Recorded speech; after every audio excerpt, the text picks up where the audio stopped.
Hi there and welcome back to another episode at Station Road. Now today's video sort of kind of ties in the last two videos and continues on with this upper level of industrial area. So in the last video, of course, I looked at this wire mesh fence, and then in the previous video it was looking at that paved concrete slab area and the cobblestone area merging together to give the impression that there have been some repairs done to those tarmac areas. So the main focus of today's video is really concentrated around this upper industrial area and trying to really finish it off so that I can tick that one off before moving on to the next area. So some of the key processes in today's video will include some scenic applications, so that's static grass and shrubs and overgrowth, and then also a little bit of weathering as well to the industrial buildings, but also some of the retaining wall infrastructure as well. So I think without further ado, let's just get into what I got up to.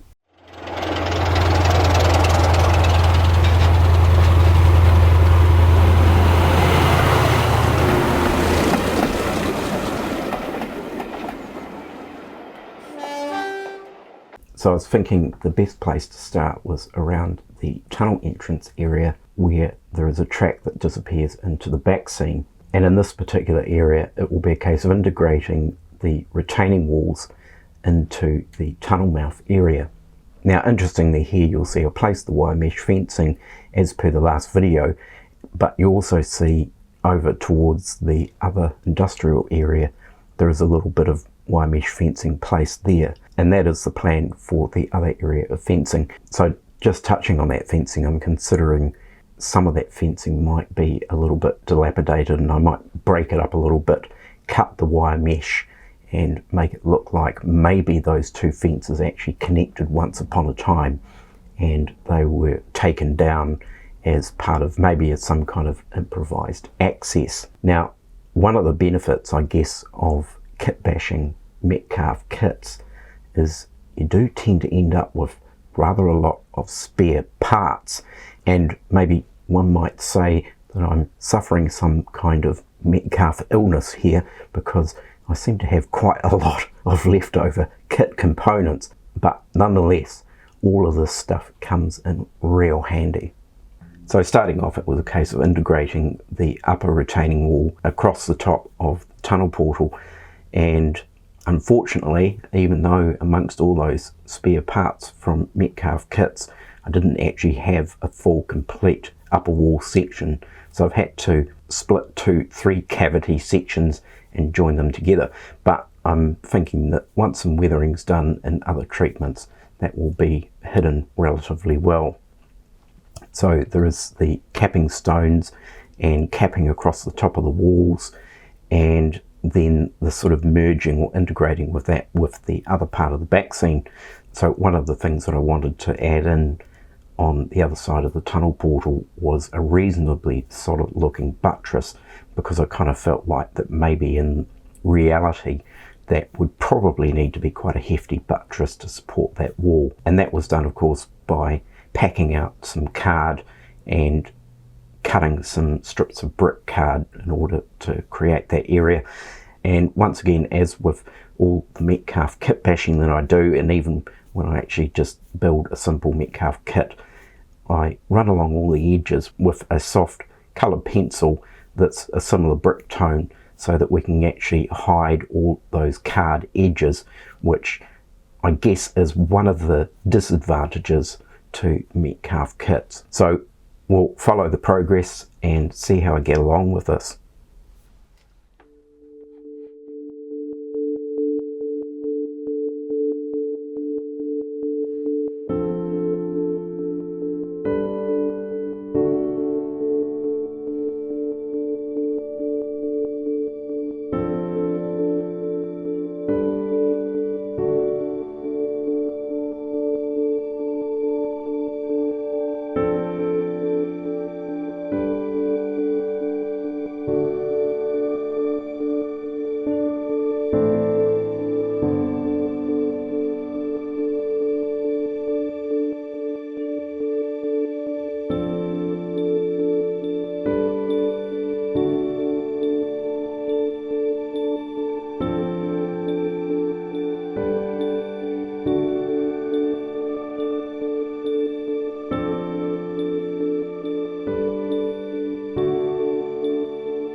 So once that area was complete and I was happy with the result of how it integrates with the other parts of retaining wall, I then moved on to this derelict fenced off area using the wire mesh fence.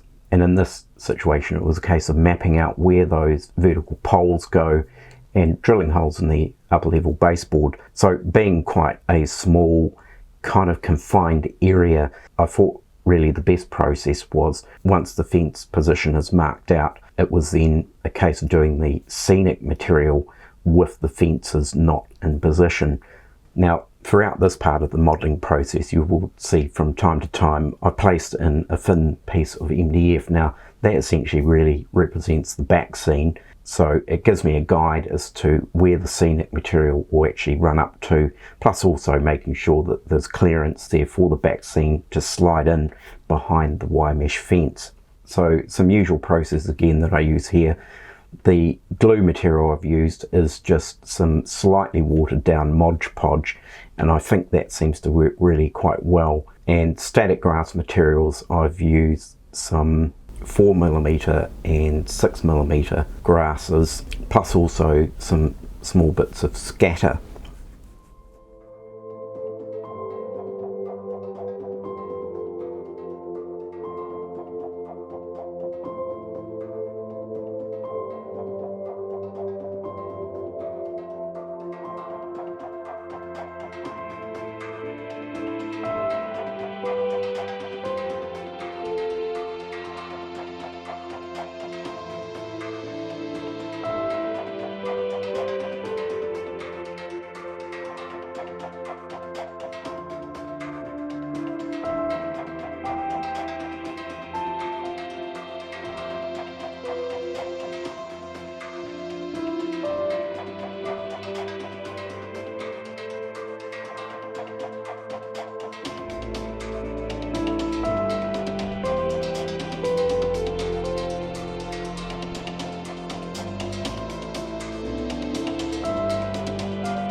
So now with the static grass and scatter materials complete, and as you can see, bits of grass growing up between cracks in the concrete and more of an overgrown wilderness area where the wire mesh fence is going to be placed, it's starting to take shape and looks reasonably convincing. So from here it was a case of adding in some more established bushes and overgrown material. And I guess the key to adding this type of material, I didn't really want it to look too even. Like, I think you can run the risk of placing bushes and things in some kind of almost symmetrical or equidistant approach, and there's just something about it that doesn't look right. So in these situations it was really a case of trying to get as random a look as possible. So there's the idea of maybe there's a bush or there's some overgrown dead foliage on one side of the fence, but maybe it's also crept through to the other side of the fence. There'll be other things too that I'm about to place in here. For example, there's going to be discarded oil drums and other materials which will just add to the reality of the scene. There's also some situations where it took me a wee while to actually figure out where to place some of the bushes.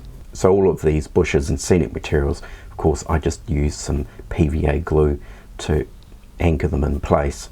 And once I was happy with the level of overgrown material and bushes inside the fence area, then it was a case of installing the fence permanently, and these were anchored in place with some zap glue.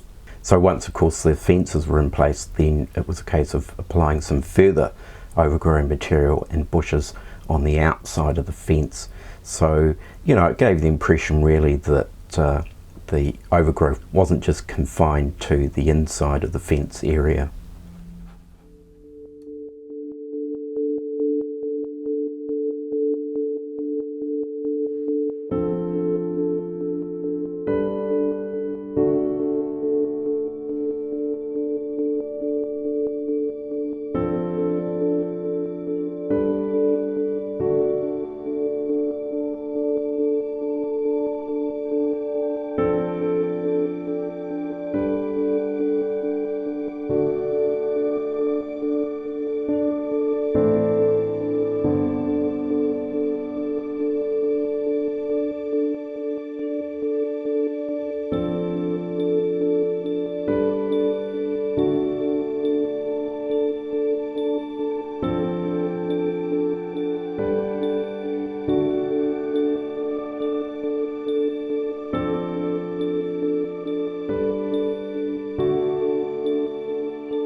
So once that wee piece of abandoned area was completed, it was then a case of moving on to some weathering, and this included the retaining wall just below the industrial area from where the embankment from the station platforms leads up to, and then also the industrial buildings themselves. So I used my old trusty method of ground up chalk pastels, and I'll leave a link in the top corner there for a previous video that includes that process. So once all the weathering powders have been added to these structures, it was a case of going over them with a matte clear varnish just to seal everything in.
So there we have it for this episode. I certainly feel 99% confident that this area is complete. There's probably just a few more little bits and pieces that I probably will add, simply because the temptation is there and I just can't help it.